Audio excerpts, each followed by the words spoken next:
Hey good people, welcome to the channel. I'm Musically Malnourished and you're on my journey to go deep and wide and discovering new music and artists. Today we are getting into the 2007 album from Radiohead called In Rainbows. This is brought to you by our Patreon community, so thank you so much for everybody that voted this one in. We're going to give each song a listen. I'll make a few comments along the way, but I'll be keeping notes on my handy dandy notebook here.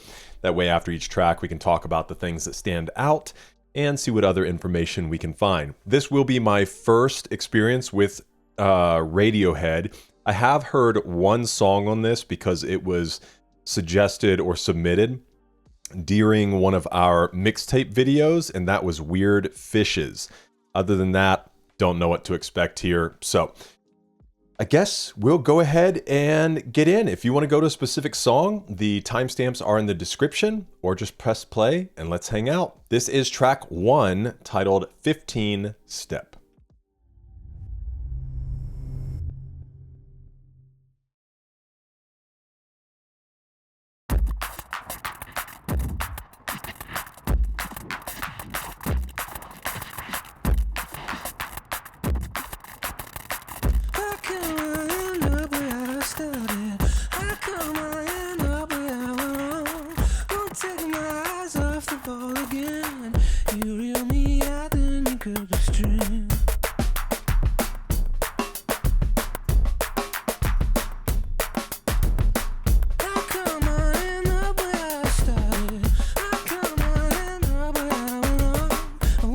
Really cool drum work.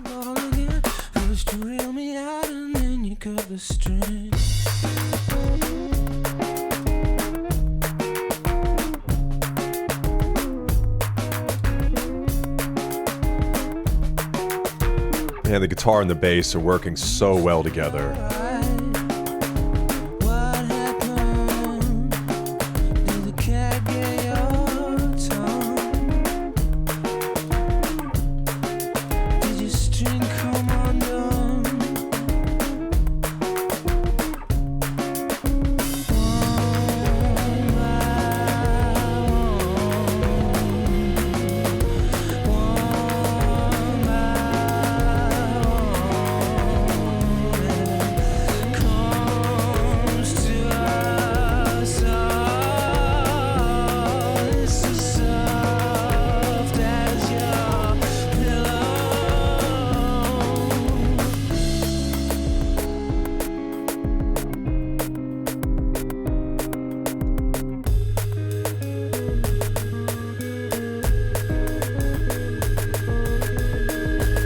Yeah, great play between the electronic drums and the real studio drums.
guys are going to have to bear with me. My allergies are bugging me today. So if I'm making weird noises, that's me trying to stave off a sneeze.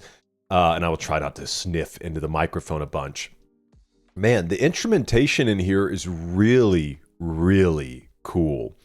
The way they're playing between like the programmed elements and the live elements, also killer bass, and they went into that bass line there at the end and then switched right over into something else.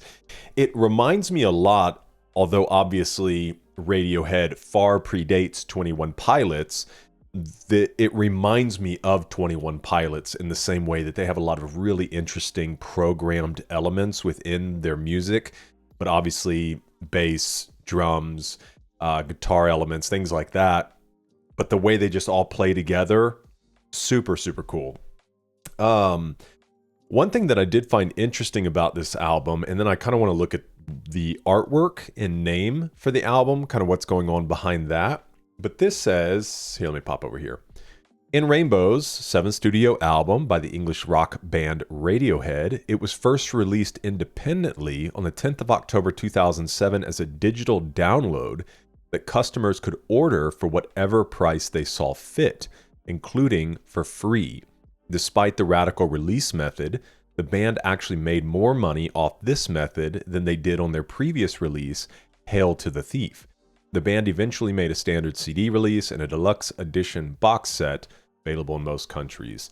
Yeah, one thing I love that idea, and I was reading a lengthier thing about it, and I guess they had finished their contractual obligations to whoever they belonged to, and just kind of wanted to see what people thought of their music. I think it was also kind of making a statement against people pirating music as well.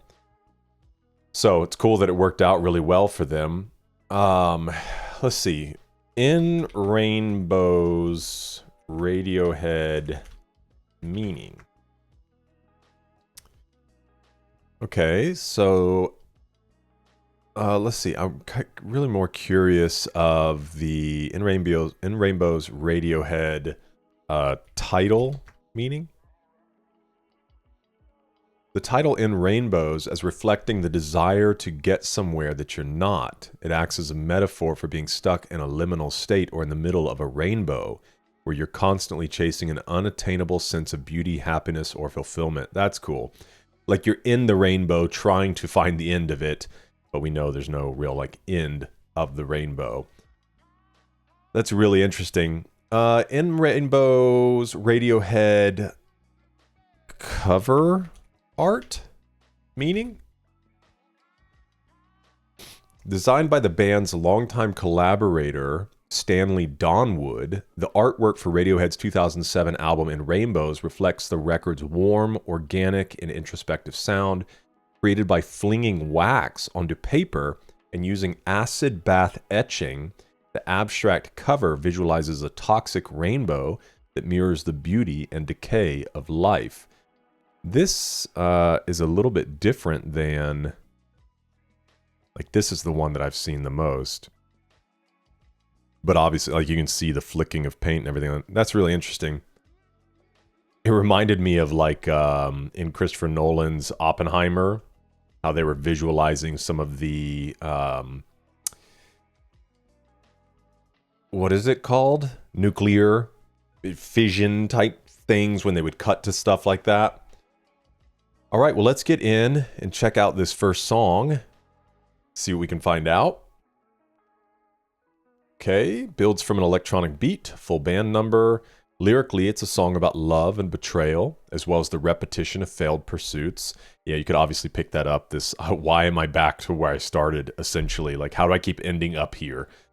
In interviews, Tom York has described the songs In Rainbows to be related to, quoting him, that anonymous fear thing, sitting in traffic, thinking, I'm sure I'm supposed to be doing something else, and about the panic of realizing you're going to die, that anytime soon I could possibly have a heart attack when I next go for a run. Okay, a little bit of anxiety there. The two themes heavily present in the album's opening track, contrasting a lack of progress in one's ambitions, with death's ticking clock inevitably being ushered in one by one to us all. To convey the aforementioned feeling of panic and dread, the song is written in a 5/4 time signature that makes it impossible for the listener to move to the song any slower than the beat itself, like a 4/4 time signature would allow. This forces the listener to embrace the tempo and feeling of the song. Okay. Kind of feel like that's how every song works, but no problem. Produced by Nigel Godrich. Godrich? Probably Godrich, not Godrich. Okay, got a really long thing here from somebody. I said 15 steps getting sober, and how once people get through there, back to where they started, and how the 15-step program fails. First you hear me out, then you cut the strings. Somebody said, according to the In Rainbow's lyric booklet, facts for whatever is actually supposed to be fads for whatever, so correcting the lyrics. Somebody else said Tom broke up with his partner in 2015 after 23 years, meaning they had been together 15 years when this song was released in 2007. This could be another meaning of the 15 steps. But if he broke up with his partner in 2015, this didn't come out until this came out in 2007. I don't know. Okay. Yeah, I mean, that feeling, we all understand it, right? How come I end up where I started? How come I end up where I went wrong? Which that thing in life for everybody is the frustration comes in the expectation gap from where you are to where you want to be, and the frustration exists in the middle, right? Trying to get to that place. All right, I'm loving it. Track 2, this is titled Bodysnatchers. Snatch it. Snatch it.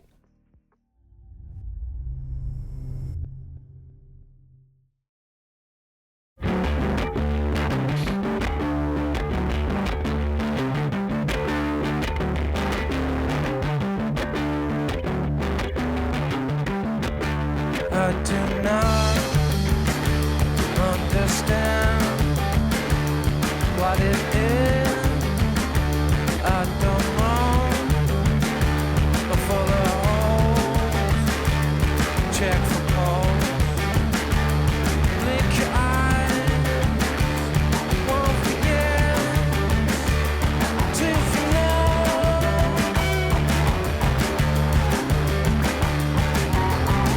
I have no idea what I'm talking about. I'm trapped in his body, can't get out.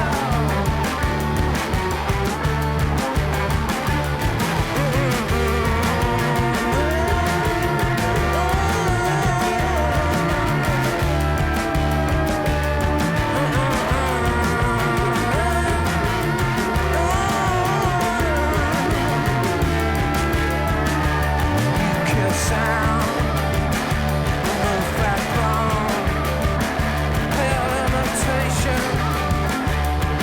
When the edges are soft,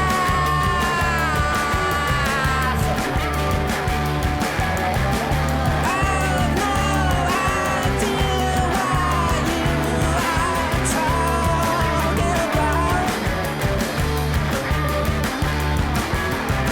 You lost moves on me with someone's hands on your eyes.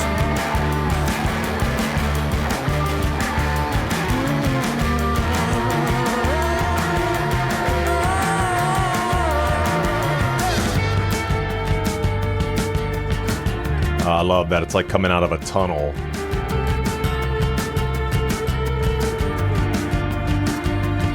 There's a light cut out for you, because the light's gone out for me. It was the 21st century. It was the 21st century. It can follow you by the door. It brought me to my knees. They got scared and put me in. They got scared and put me in. On the lights,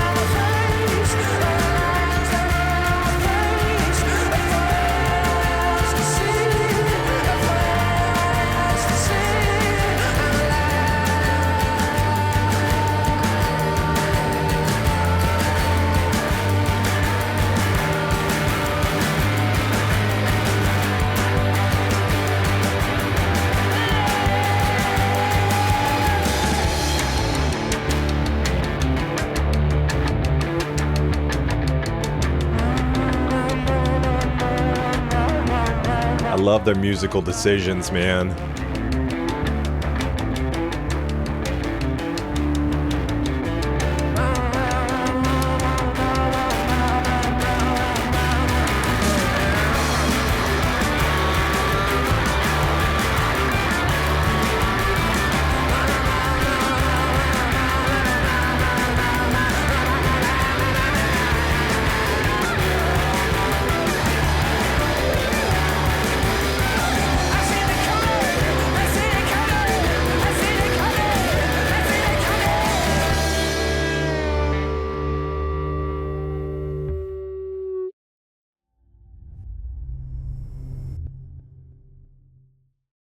Man, he's got a great voice.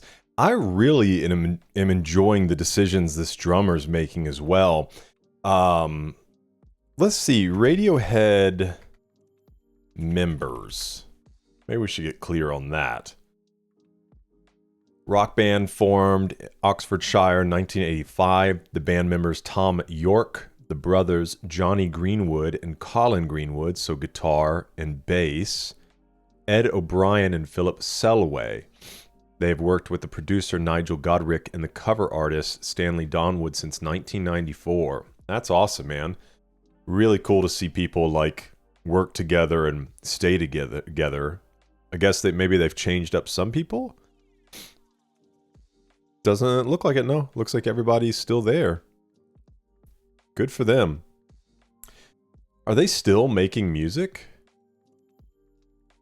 Let's go look at their discography real quick. All right. So we had 93, 95, 97, 2000, 2001, 2003, 2007, 2011, 2016 was their last album together. So let me know. Looks like they're still, I mean, Zane Lowe interviewed Ed O'Brien in 2026. I guess while we were looking at the members, I wonder if any of them had passed. Looks like Tom York's 57, Greenwood's 54, Colin 57, Philip Selway's 59. Nope, they're all still living. All right. I think with the song, you know, and obviously Bodysnatchers, you kind of had, what was it, like Invade of the Bodysnatchers or something like that? Maybe it's just called Bodysnatchers. I never watched it. I think it was an old movie, but I know the whole purpose of Bodysnatchers. I think the one that it makes me think the most of is, was in a movie called The Faculty back in the day with Josh Hartnett, and I think Elijah Wood was in it. But essentially these kind of like alien things, you know, get inside people's heads and turn them into these type drones. They snatch their bodies essentially. And so with his thoughts here, to me, it's kind of like he's saying he's he's inside of his body, but he feels trapped, almost like a spectator, you know? And you have those moments in life that you feel like you're just kind of going about life, but you don't necessarily feel like you're in control or like you have a real focus or a goal. It's just you're existing and you're almost like watching yourself. It could be a really weird feeling. And then his comments about like you killed sound and things like that. I'm curious if this is a commentary on like corporate interference within music and maybe like him feeling like he'd kind of given over to that. And so where there used to be this like real love and passion for music, he found himself just in this repetition. So I'm curious to see, it's kind of what it speaks to me, but obviously it could be, you know, bigger than that. So let's get in and check this out. According to New York Times, York's inspirations for Bodysnatchers include Victorian ghost stories, the Stepford Wives, and a feeling of your physical consciousness trapped without being able to connect fully with anything else. It's a narrative about monotonous, boring lives where one doesn't feel comfortable with oneself and hiding one's true self. More specifically, it refers to living a fake life, acting like someone else, and feeling dead due to it. Okay, produced by Nigel, assuming they all will be. Somebody said, I thought this song personally is about hiding who you really are like a masquerade, and everyone's judging them for what they are once they're open about what they really are. I don't know, it might be to do with how you see yourself rather than who you look like. Man, somebody, I wonder if it's the same person that had this super long one on the other. I'm sure it's all really good stuff. I just can't read it right now. Somebody said, in my opinion, this one is like myxomatosis, in a sense that it's about Tom's issues with how the media portray Radiohead and the media's misinterpretation to their words so they can fit it to their agenda. They got a skin and they put me in.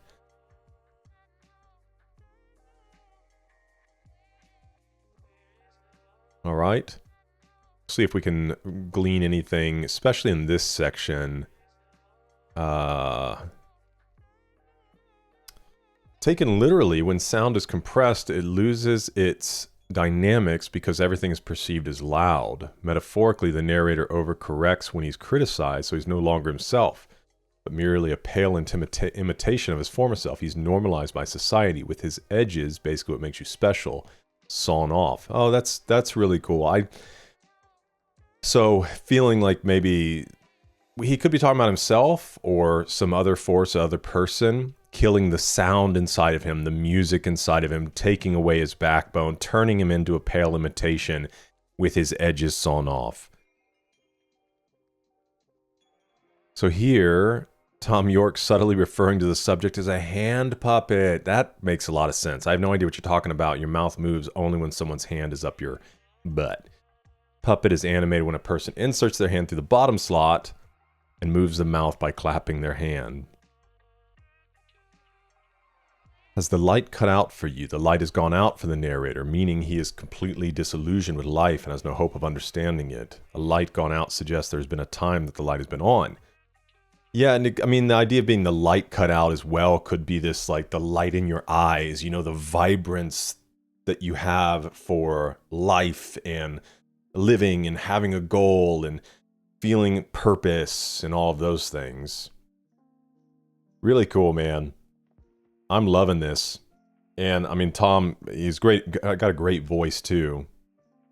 Pushing into those upper ranges. All right, this is track 3, titled Nude.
Oh, really smooth.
Wow.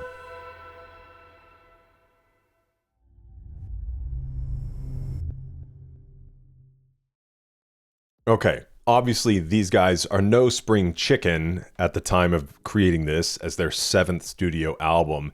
But they're just really good. Really great musicians. Obviously, really great vocalist. It's interesting, that last line really threw me off, and I don't fully know what the idea is around painting yourself white. At my first thoughts on this, it's kind of like, obviously a continuation of what we've already been going through, but almost sounds like this idea of keep your head down and your expectations low. And then I don't know if at the end, the idea you'll go to hell for what your dirty mind is thinking. Is it hope? Almost like, how dare you hope? How dare you pick your head up? How dare you think you can progress? Because that also kind of fits in the theme of this whole being in rainbows type thing. But I don't know. So let's get in and see. It says originally written and recorded during the OK Computer era, this song was often played live and became a hardcore fan favorite. It had the working title, Failure to Receive Repayment Will Put Your House at Risk, although most knew it as Big Ideas, Don't Get Any. Oh, okay, that kind of fits what I was thinking. The band worked on it during the next decade, but was never satisfied with the results. Renamed as Nude, it was finally released on In Rainbows with a different arrangement, and in the next year it became the 2nd single off that album. Producer Nigel Godrich claimed the new bass line, composed by Colin Greenwood, restructured the song. He said the bass transformed it from something very straight into something that had much more of a rhythmic flow. Songs have a kind of window where they are really most alive, and you have to capture it. Nude missed its window. And it took a lot of reinvention to bring it back to the place where we could capture it again in a way that resonated for the people playing it. It was essentially the same song. Nothing had really changed. What has changed is the people playing it. That's interesting. Song describes the consequences of a world where only one idea is shared by everyone. If one has an idea that is different from the generally accepted one and could benefit the world one way or another, it would always be kept away from the public. Wow, that's really cool. And I think that fits in line with what I was saying. And so maybe even the idea of painting yourself white is just to like, because the idea of like white walls or, you know, give you this very stark, sterile feeling. Don't stand out. Don't be very different. Fit in like everyone else. So maybe that's the idea behind painting yourself white. So Tom said, 10 years ago, when we first had the song, I didn't enjoy singing it because it was too feminine, too high. It made me feel uncomfortable. Now I enjoy it exactly for that reason, because it is a bit uncomfortable, a bit out of my range, and it's really difficult to do. It brings something out in me. That's awesome. Okay. Somebody said they're kind of not rebuking, having a rebuttal against somebody talking about it being solely about sexuality. He said, I've always believed this song to be social commentary on the modern age, the superficiality of our supposed progression. Despite the extravagance and excess of the world we've created, none of it feels any more fulfilling. Maybe the last line was directed at us for thinking the song would be about sex. That's funny. Yeah, there's been a whole lot about people talking about the sex interpretations. All right, we'll read this person's. They said many interesting ideas. Here's my take. This is not a social commentary. Much of In Rainbows is about personal relationships, and this song is similar. Let's just assume the first person point of view comes directly from Tom. The song is about a romantic partner trying to seduce Tom in the hopes that it leads to a deeper relationship. The big idea is that they will be a couple and fall in love, but Tom realizes the plan before it happens. He's warning her not to become too attached. The person he is interacting with is painting a false portrait of herself, and he is telling her that their relationship is fleeting and has no future. Obviously everybody's open to their own interpretation of the lyrics. To me, it really speaks to that idea of just fit in, don't get any big ideas, conform, essentially. All right, time to move into track 4. This is the one that I have heard, although I've only heard it once, so I don't really remember it that well. This is Weird Fishes / Arpeggi.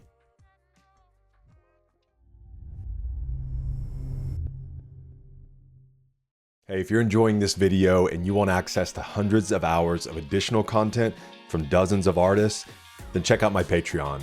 That's where we host music videos, live performances, exclusive live streams, behind the scenes content, documentaries, and you get the ability to help vote on the albums we listen to here on the channel. Patreon is the best way to support this channel, and you can get access to the entire library, past, present, and future for just $5.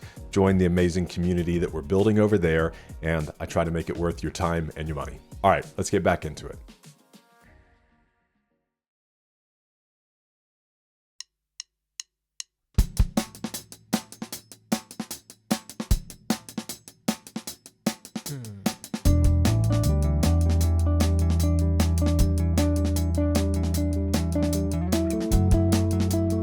Such a beautiful guitar line, man.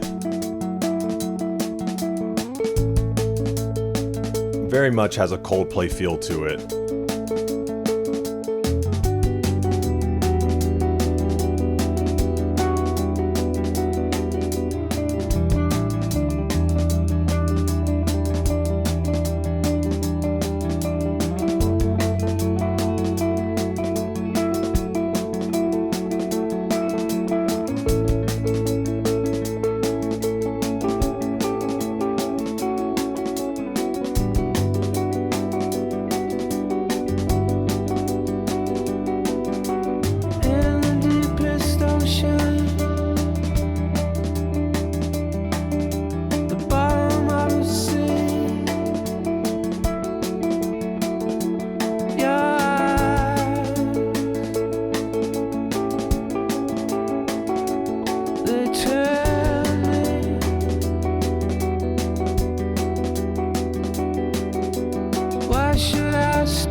So good.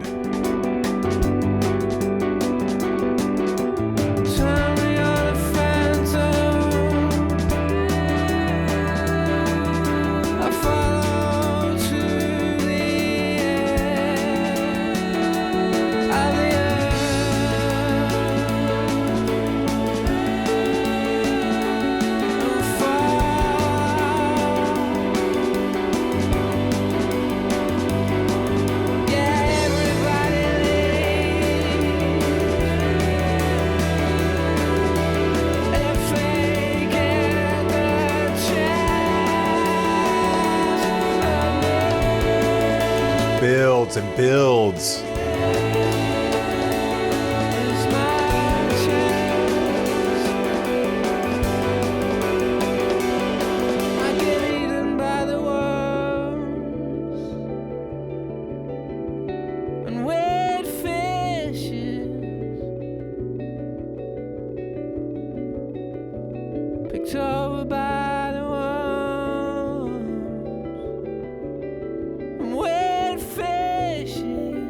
It's so good, dude.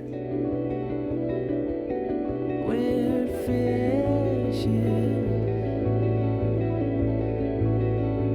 We're fishes.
Man, they have such a great ability to take you on this sonic journey. I forgot how awesome that song is, man. It's very interesting, you know, this idea of following phantoms to the edge of the earth and then falling off seems to continue with this idea again of chasing something that's unattainable, and then the kind of falling down, being picked apart by worms or picked at by worms and small fishes. I mean, could all be water imagery, but it could also be, I don't know, worms. I don't generally think of water, even though I do know there are types of worms in the ocean and things like that. But it almost feels like one is kind of an earth imagery, the other is a water. So, but both just involve this sinking or this decaying. And I don't know if the escape at the end is a good thing. You know, I hit the bottom and escape, or if it's just like, it's over and that's my release. So we'll see what we can find out. I know I've already listened to this and looked at the song, but I can't remember what we found out. So Weird Fish's Arpeggi brandishes new drums behind his drain circling arpeggios, but sounds every bit as massive and crescendoing its live rendition suggested it might. In an interview, Johnny Greenwood was asked, "Has your work as a composer changed your approach with Radiohead?" He said, "I was at the Ether Festival," or they said, "I was at the Ether Festival when you performed Arpeggi as an orchestral arrangement, long before the release of In Rainbows, where Arpeggi was recorded with a conventional band arrangement." Greenwood replied, "I'm still keen to approach a Radiohead song by going to orchestra first instead of orchestra last, as it is traditional." So that's all about kind of the musical side of it. So this person says, "Note how the music crescendos as the protagonist's hopes keep rising until the sudden unveiling of the reality of the scene where he's just been led to a trap.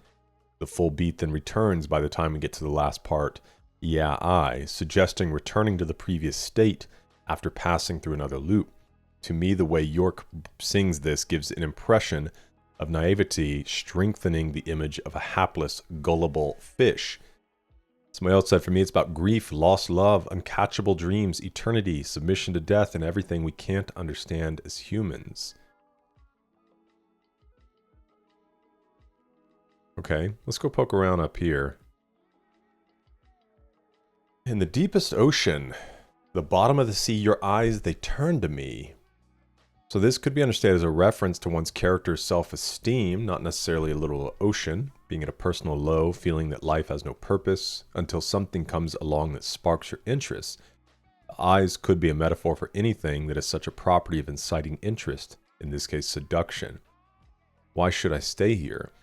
This could be the speaker's thoughts to themselves, possibly being in a depression. They seem to be stricken with suicidal thoughts, begin to wonder what point there is in living. It says, I'd be crazy not to follow where you lead. Your eyes, they turn to me. In this piece, the narrator stands in the depths of great sadness and stillness, the ocean a metaphor for his subconscious until he's seduced by new love. Questions why he would ever choose to remain in his depressed stasis, decides to follow his love no matter the risk. So they turn me into phantoms. The strongest verse in the song, turn me into phantoms. Is it into or turn me on to phantoms? This says turn me on. Let's go look real quick. We'll go here. Sorry, no background music. Crazy not to follow you. They turn me on to phantoms.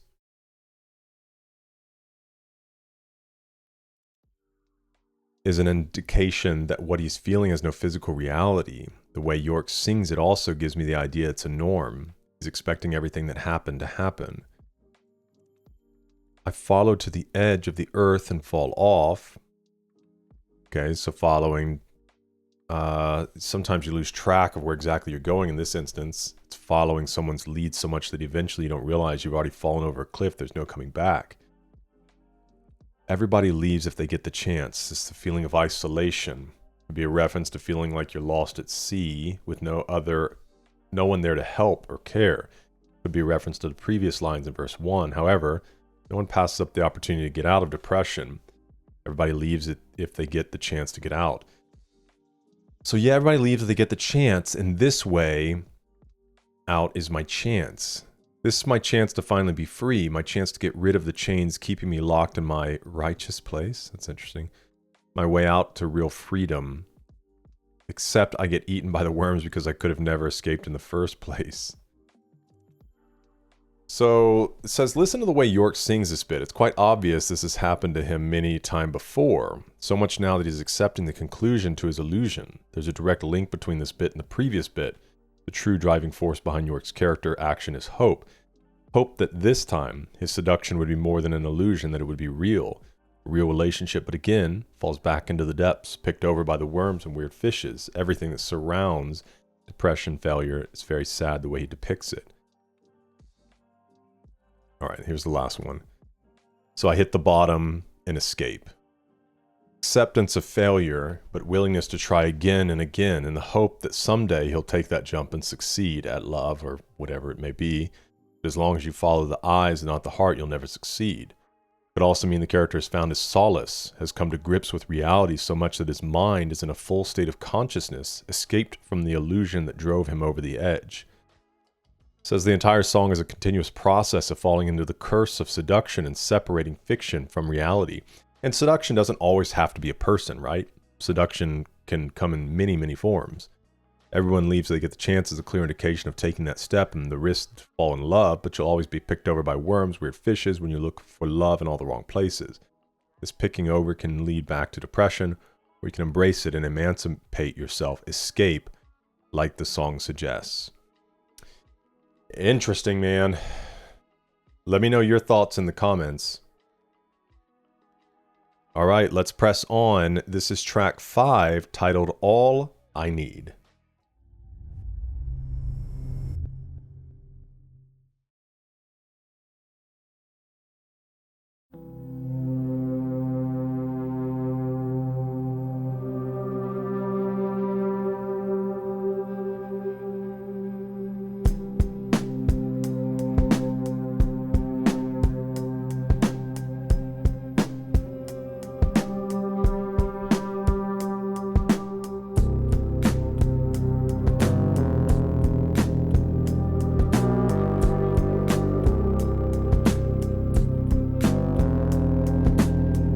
Creates this real eerie, distressing sound. I'm the next step, waiting in the wings.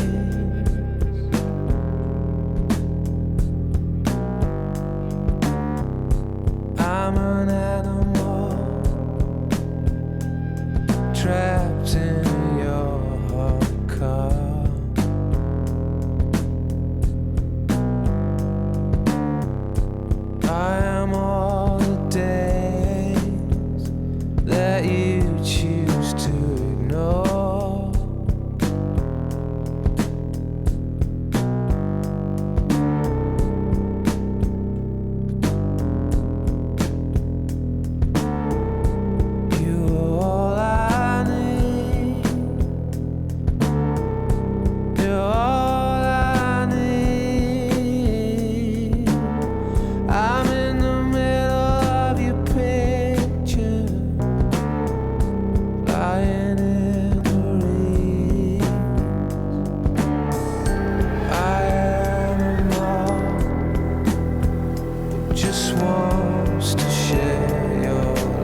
Wow. Again, just absolute masterpiece in creating the sonic environment and conveying the emotions through it as well.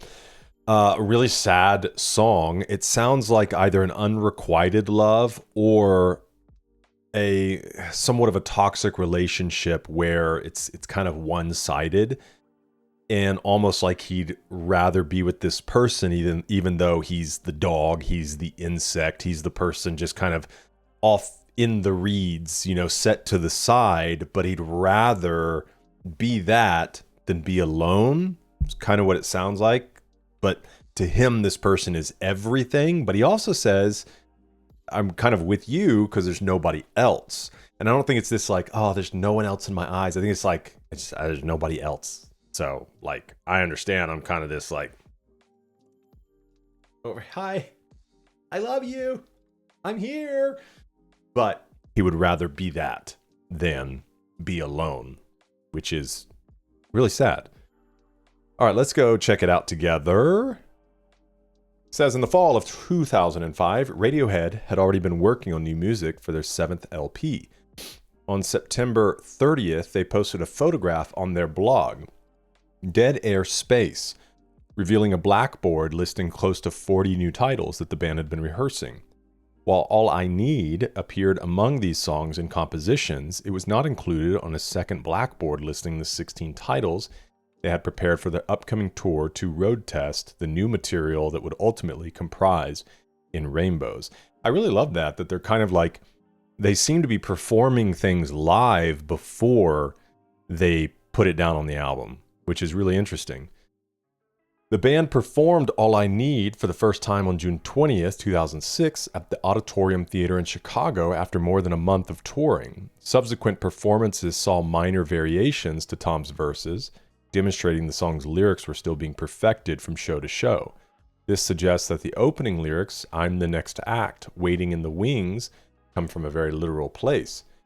A more graceful approach to the subject of unworthiness and unrequited love, which the band so famously explored on their breakout hit, Creep. Is that the, and I'm a creep, is it loser? What the heck am I doing here? That song? Is that Radiohead?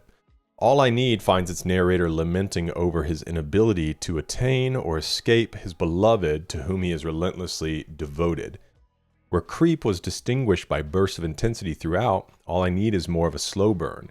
The general softness of the arrangement is in stark contrast to the emotional thrust of York's lyrics. The swelling, beautiful outro in which Tom belts out, "It's all wrong, it's all right," serves as the track's emotional release, as if the narrator is cathartically dispelling all of the feelings that had imprisoned him for so long. Looks like a link to a live performance, which will work to get all the live performances, music videos up over on Patreon. Somebody said a fantastic example of a song that just kind of explodes at the end. Great build up that ends satisfyingly. Well said. I've been to kill myself to this song. Sometimes Radiohead are all we need. Song is underrated? Is it? It's amazing. You know what's funny is I actually have the Radiohead vinyl, the In Rainbows one. Hold on a second.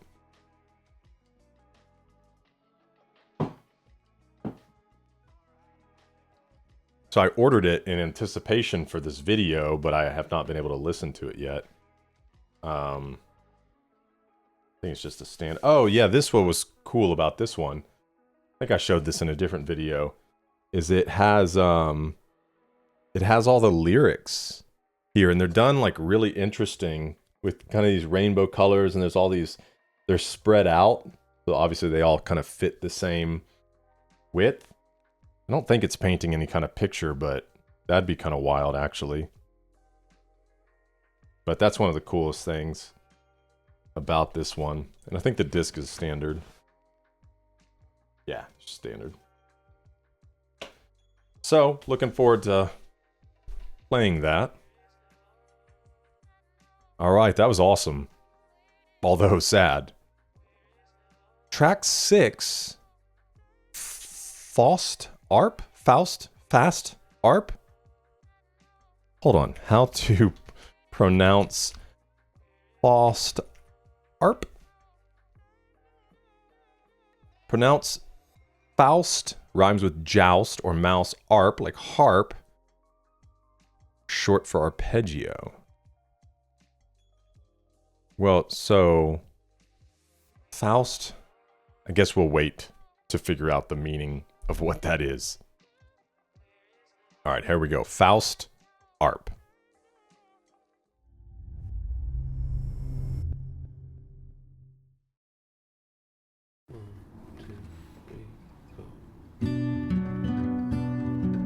Wakey, wakey, rise and shine, it's on again, off again, on again. Watch me fall like dominoes in pretty patterns, fingers in the blackbird pie. I'm tingling, tingling, tingling. It's what you feel, not what you ought to, what you ought to. Reasonable, sensible, there from the neck up. I guess I'm stuck, stuck, stuck. We thought you had it, but no. No. Beautiful strings.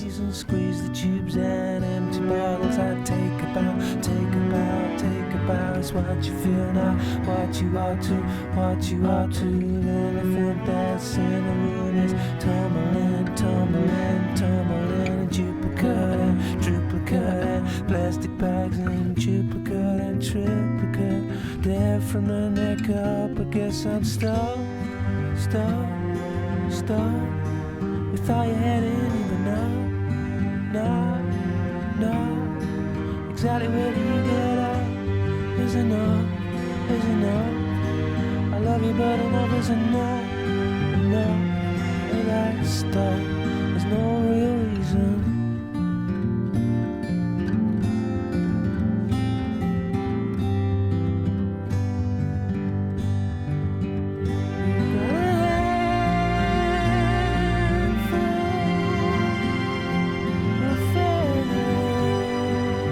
Dis.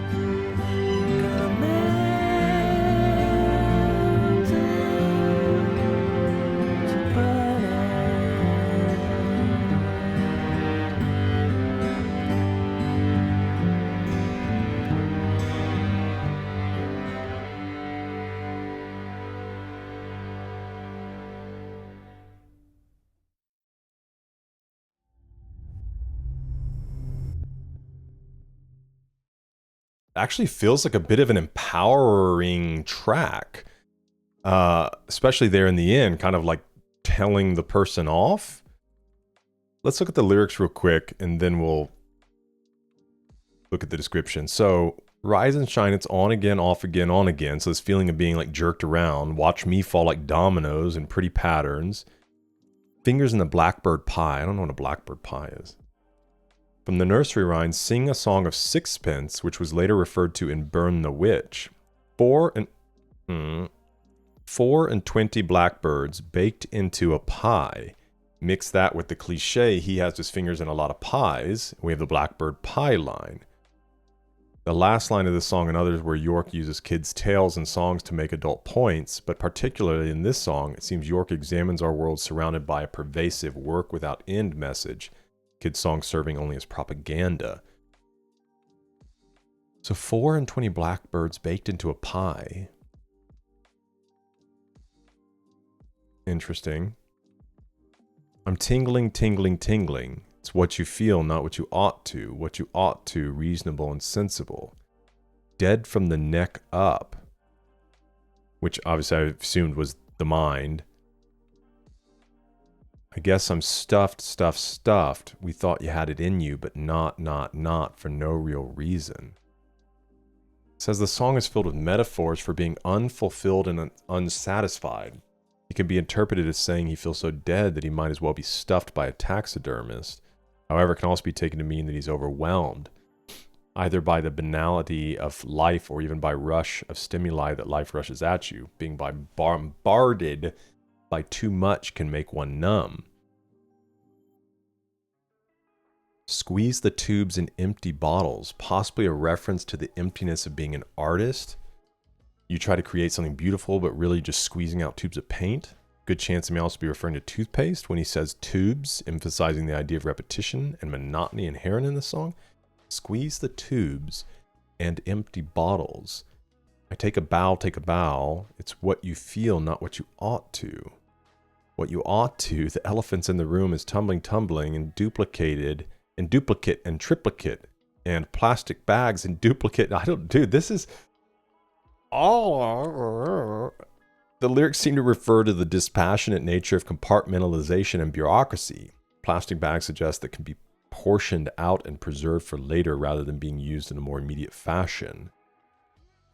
Duplicate and triplicate is like referencing forms that are used in many institutions for regulatory bookkeeping purposes. This ties to the monotony expressed by the narrator in the first few lines of the song. Perhaps the narrator feels that though he squeezes the tubes and empties himself into his daily work, it's only met with banal, impersonal, business-like responses and treatment. Obviously, a head full of feathers really is a good diss. A reference to tarring and feathering, which was used as a method. I don't know. I mean, it's saying here a reference to being tarred and feathered. Or if you want a less sinister, simply a reference to being a chicken. I just feel like a head full of feathers just means you don't really have much going on up there. If you were to take like a pillows full of feathers, it's just this kind of light, fluffy thing, you know? There's just not a lot going on up there, which also kind of fits with the dead from the neck up. Tarred and feathered, that's wild. So butter melts at around 95 degrees Fahrenheit, yet be pretty darn soft and malleable to melt into butter. Final line of the strange stream of consciousness song seems to be a very offhand way of telling someone they're messed up. These last two lines could be a reference to Icarus, who, like Faust, was led to his death by his ambition and need to transcend the limits of humanity. Okay, we'll look up about the idea of Faust. It might be down here. So the track's title combines the name Faust, sometimes spelled Faustus, a man who sold his soul to the devil for happiness and almost unlimited power. I've never heard that name. And Jean-Hans Arp, a French sculptor. Regarding the legend of Faustus, the second part begins with the spirits of the earth forgiving Faust and the rest of mankind and progresses into rich allegorical poetry. Faust and his devil pass through the world of politics and the world of the classical gods and meet with the Helen of Troy, personification of beauty. Finally, having succeeded in taming the very forces of war and nature, Faust experiences a single moment of happiness. Okay, sounds deep, dude.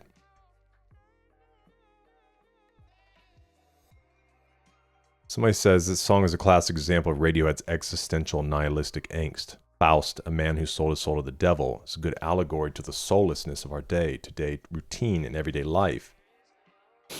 So I said, yeah, let's drop a 2-minute heroin high, orgasmic song to make our fans make mess of themselves in front of their loved ones.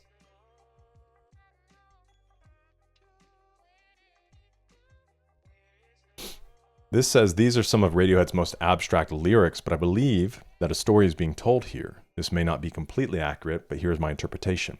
Feeling sad that her fellow Care Bears don't seem to appreciate her wishes, Wish Bear uses her wish star, Twinkers, to find some bears who love wishing as much as she does.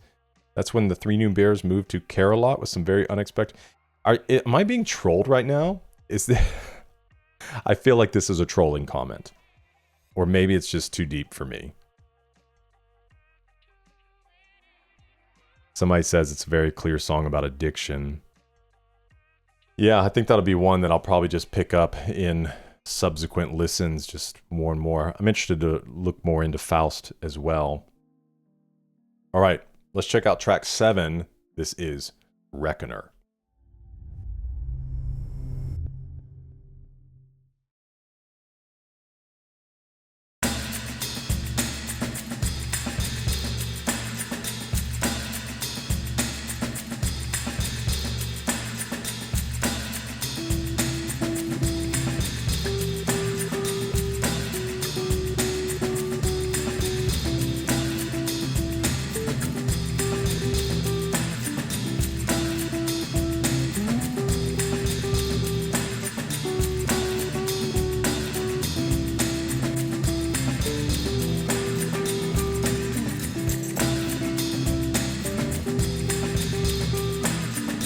Give me that little jingle again.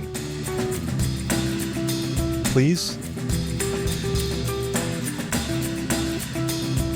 Oh, it's over here now.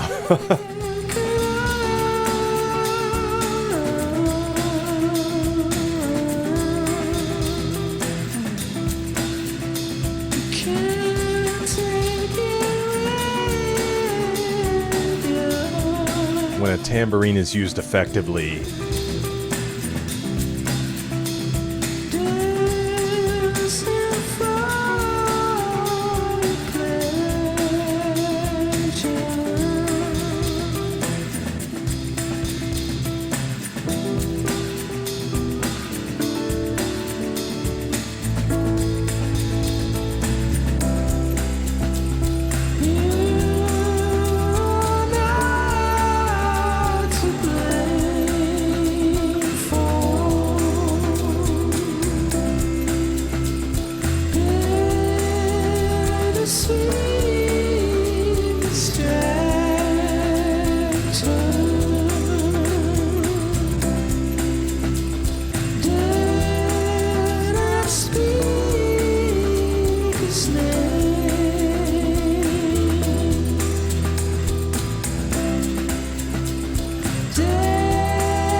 Because we separate like ripples on a blank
The drum rolls.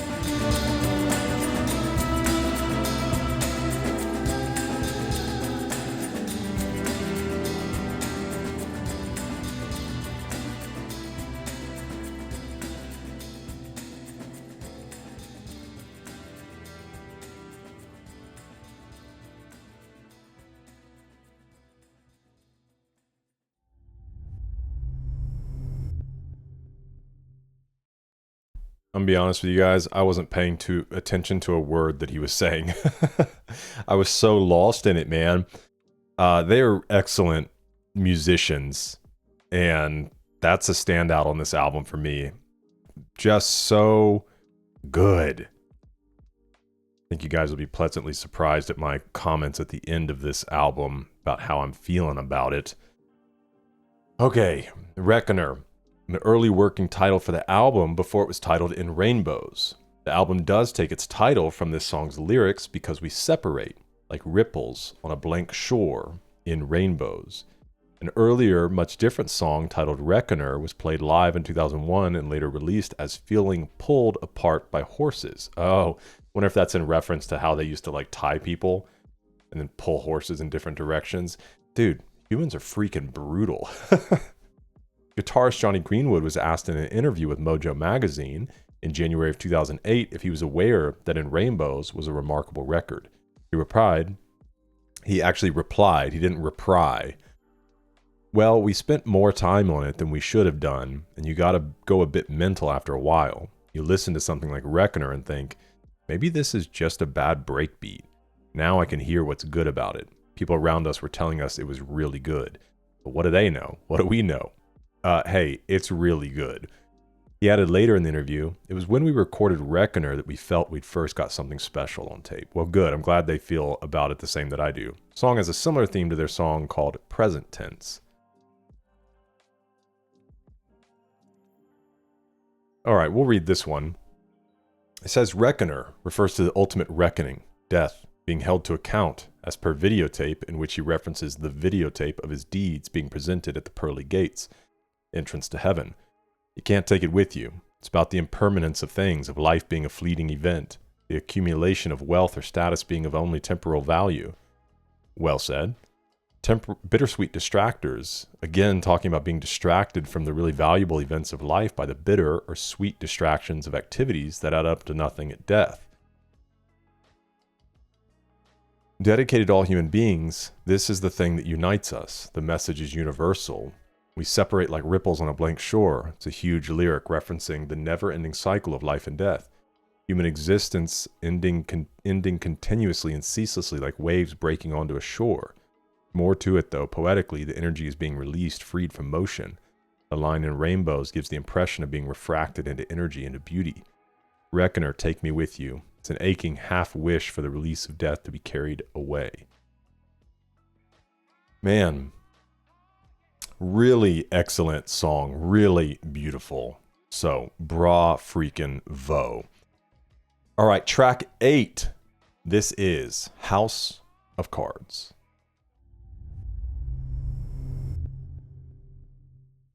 Ever since starting this channel, I have fallen back in love with physical media, vinyls and CDs in particular, which is why I'm really excited to be an affiliate with vinyl.com. You can browse an extensive library of beautiful vinyls, CDs, accessories, and more. And as a partner of this channel, vinyl.com is offering 10% off for anyone who uses my code malnourished at checkout. You can also check the description for a link or scan the QR code on the screen.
One thing I want to talk about in this before we move on from just a production standpoint, it's really interesting. Let me play the beginning again. I don't wanna be your friend.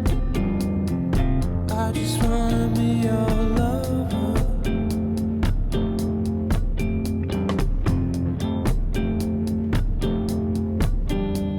No matter.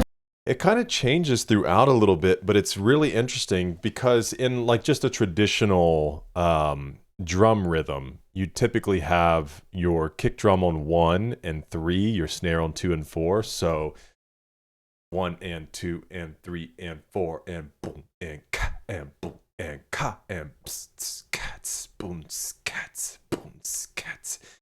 On here, there isn't anything on the 1 and the 3. And it, at first I was like, there's not really even a kick drum in here. There's kind of a sound effect with the snare or as the snare. And then as the song progresses, though, it does sound like a kick drum comes in at the same time as what would be the snare hit on the 2. So listen. No matter how it ends. 1 and 3 and 1 and 3 and. So there is the kick there. 1 and. It's just really interesting because I don't always hear songs that kind of omit that, you know, and it's just keeping the hi-hats there. And it's just really interesting, especially just from somebody that's kind of learning to create music. I'm always love coming across things different than I've heard before, because again, that becomes like a tool you kind of just file away to try to like make something else and be like, okay, well, let me break the traditional method of doing something. So just really interesting.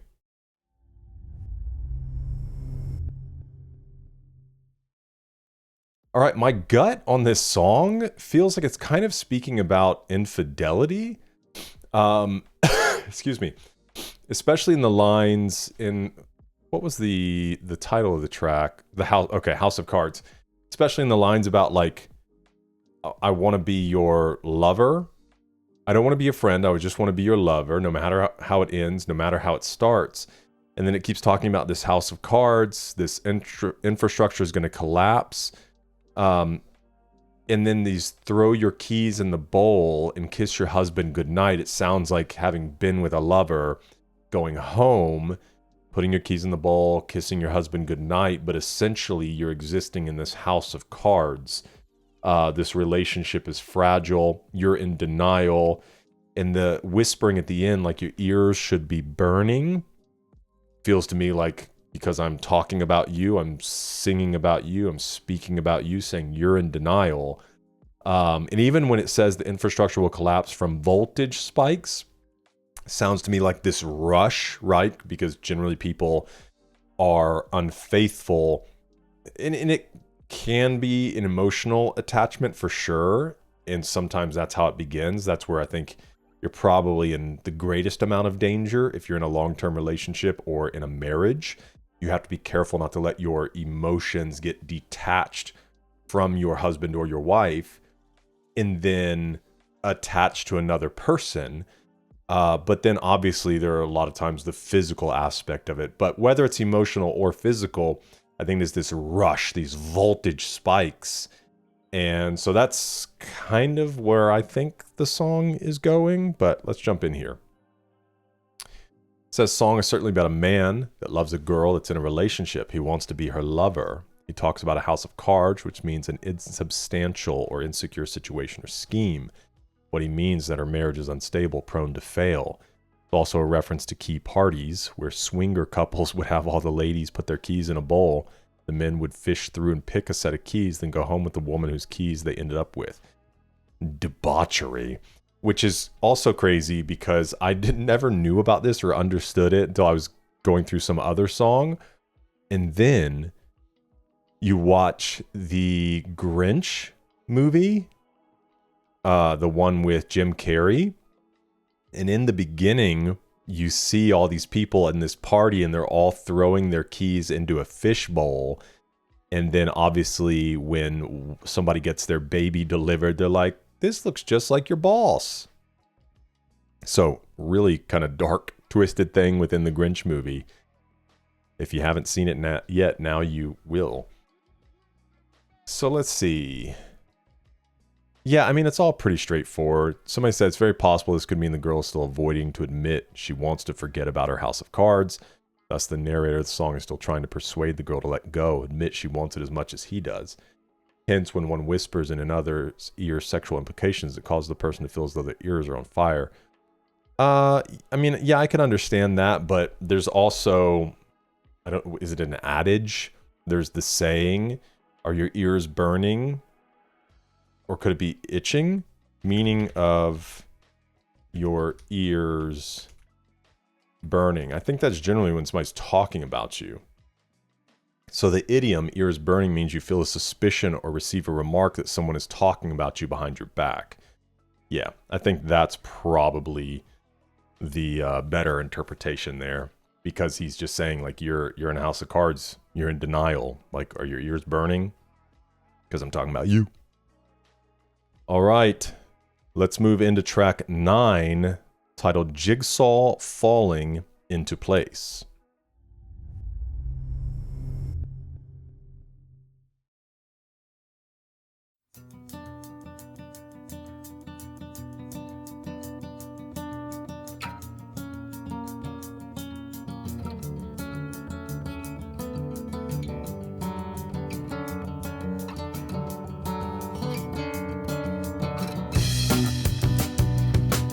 Come on, dude.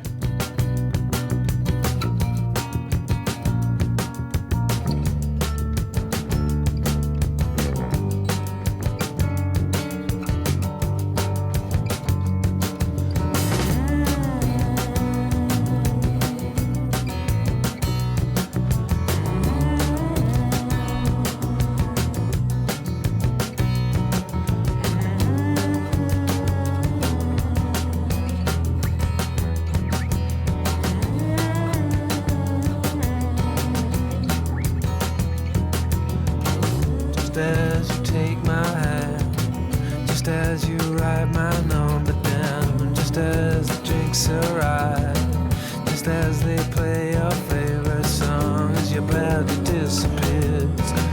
No longer wind up like a spring before you had too much. Come back and focus again. The walls have been in shape. They got a Cheshire cat grin, all blurring into one. This place is on a mission before the night out, before the animal noises closer get cameras, before you come at all. Dude, so good.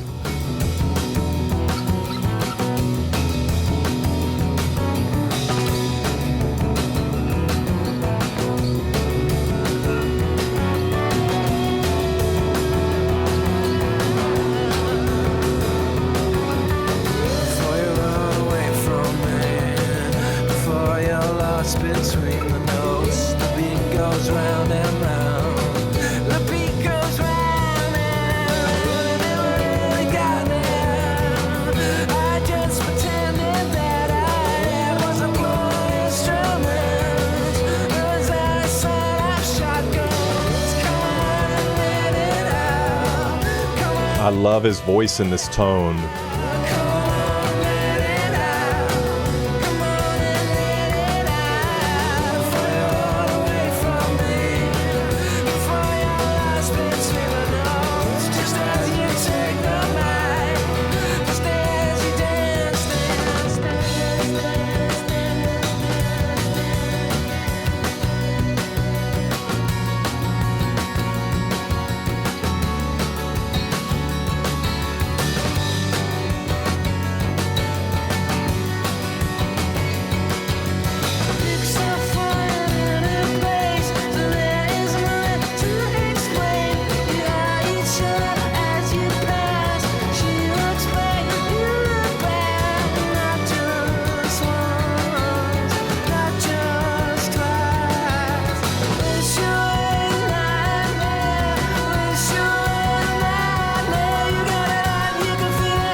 All right. Really beautiful acoustic guitar in that song, and it seemed to be pretty straightforward.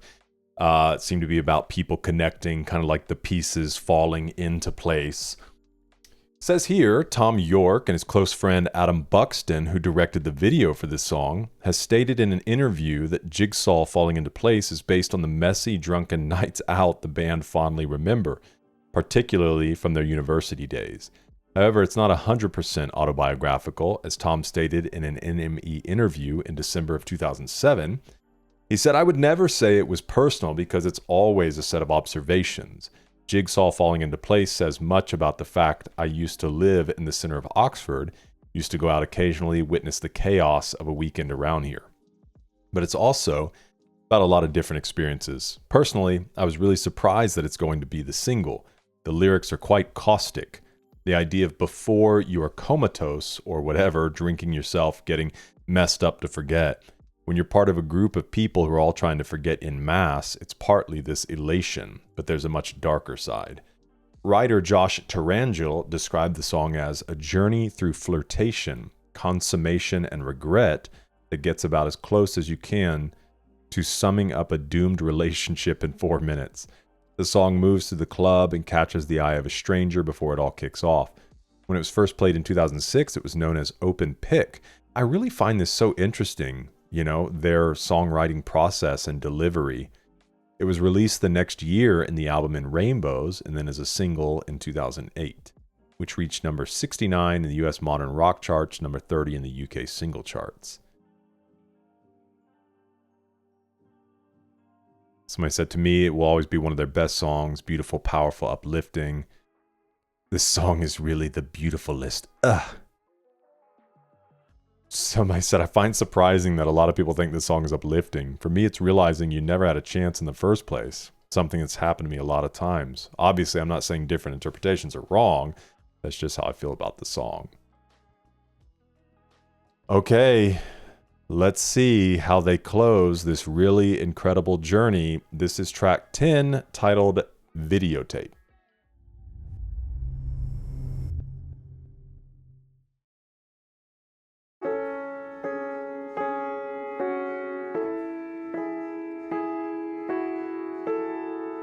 Of course, we got to close it with piano ballad. Take me somewhere crazy. When I'm at the pearly gates, this'll be on my videotape, my videotape. Okay, that's what one of the earlier song descriptions was referencing. Mephistopheles is just beneath, and is reaching up to grab me. This is one for the good days, and I have it all here, and red, blue, green, and red, blue, green. And you are my center when I spin away out of control on videotape, on videotape, on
see you before. No matter what happens now, you shouldn't be afraid, 'cause I know today has been the most perfect day Wow. I've ever seen.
Okay, they really let us get off the train there in this very kind of longing, melancholic place. I was expecting it to kind of just swell and then maybe come back down. I think that would have been really interesting, but hey, it's their album, not mine.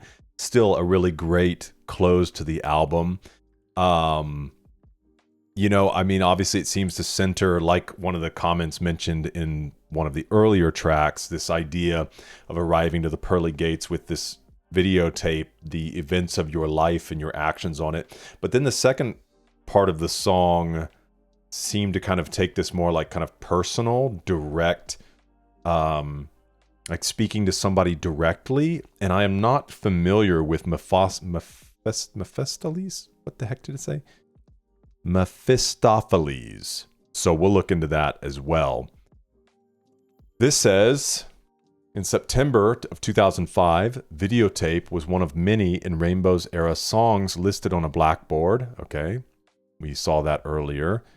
The band shared a second image, this time listing the new songs they were rehearsing. Once again, Videotape was featured among In Rainbow's tracks, like Reckoner, Bodysnatchers, in addition to Morning Mr. Magpie and Burn the Witch. The following month, Tom shared the song's first verse on Dead Air Space, a gesture that elevated fans' already high expectations for Radiohead's forthcoming material. On May of 2006, the band opened their set at London's Hammersmith Apollo with the first ever performance of Videotape. Fans who attended the show, as well as the hundreds of others who downloaded bootleg recordings, considered the song to be one of the best the band had ever written. In a 2007 interview, Tom York describes the lengthy process behind the band devoted to perfecting the song as an example of the band's methodology during the recording sessions for In Rainbows. He said, "We would have these days where there were big breakthroughs, and then suddenly, no. Videotape to me was a big breakthrough. We tried everything with it. One day I came in and decided it was going to be like a fast pulse, like a 4 to the floor thing, and everything was going to be built from that. We threw all this stuff at it. Then a couple months later, I went out, came back, and Johnny and producer Nigel Godrich had stripped it back. He had this bare bones thing, which was amazing. Yeah, the drum in there was so interesting. This kind of drum roll up to the hit kind of being offbeat. When the band revealed In Rainbows to the world in October of 2007, Fans who were familiar with the song's original arrangement were shocked by the stripped-back final recording.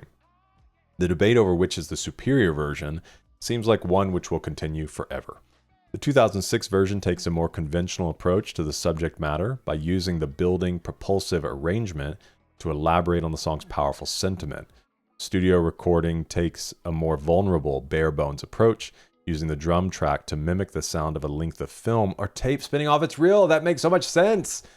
Oh, that's so cool. Like if you like a regular film reel, you know, and when it hits the end, it's just... That's so cool. Okay, let's go see. Perfect ending to a perfect album. Song makes me cry.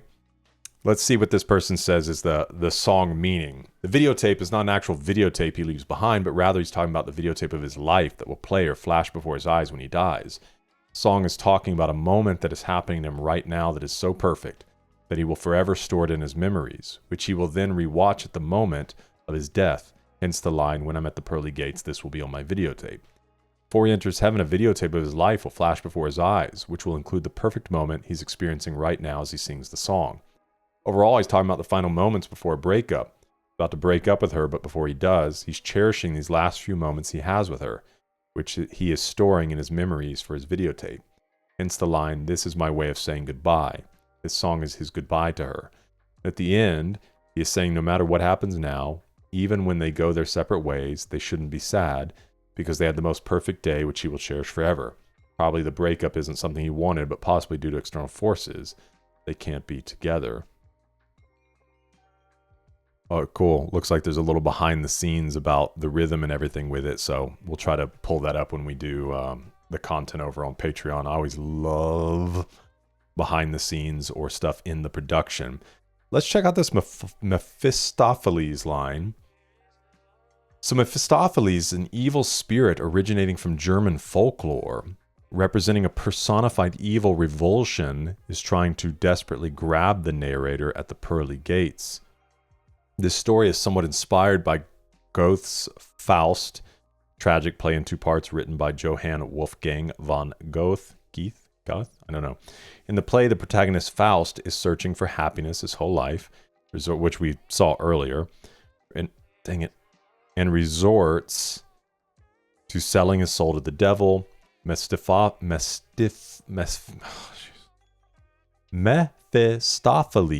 so that the devil can lead him to happiness. Happiness only truly comes, however, when he dies, realizes just how beautiful life actually was. Wow. Really powerful. Okay, man. Let's talk some closing thoughts here. This album is musically triumphant. These guys really know what they're doing. Really talented musicians. There's so many unique elements in here. And it was interesting because a lot, like early on in the album, there was a lot I felt of experimentation with these kind of electronic sounds. I didn't feel it as heavy through the remainder of the album, but then you get these string elements. The drummer here is doing so many interesting things that I was kind of fixated on all throughout the album. Obviously, the singing is exceptional, so clear, just so well done. The lyrical content is so interesting. You have kind of these abstract ideas much of the time, but then you also have a lot of things you can really wrap your arms around and grab hold of, which I always appreciate, kind of a good mixture of the two. They created these beautiful sonic soundscapes, and it's the kind of album you really can just kind of get lost in, but there's also the songs on here that you can totally just vibe to. And for me, this is one of my favorite albums we have covered on the channel so far. Just right off the bat, it speaks to me. I loved everything about it. The only thing I would have loved, just a little bit of a soaring there at the end, you know, that they gave us in some of these other songs, because I think with the especially, you know, coming kind of this reminiscing in this song and things, but then moving to that place of this being a perfect place, it would have been nice to feel this kind of brightness come up out of it, and then even just kind of resolve back down to this solemn place. I think that would have been a lot of fun. So it'll be interesting to see what the 2006 version sounded like. Maybe I'm one of the people that likes the original version. We'll find out. Anyways, thank you, Patreon community, for putting this one on my radar. You guys never miss. And so let me know your thoughts in the comments. If you're interested, you can check out my Patreon, hundreds of hours of additional content from dozens of artists, and you can help decide the albums we listen to, just like this one was brought to you. And also remember, if you're into physical media as well, check out vinyl.com and use my code malnourished at checkout to get 10% off any and every purchase. Okay, look forward to talking to you in the comments. Thanks for hanging out with me for this one. I hope to see you in the next one, because we're eating good.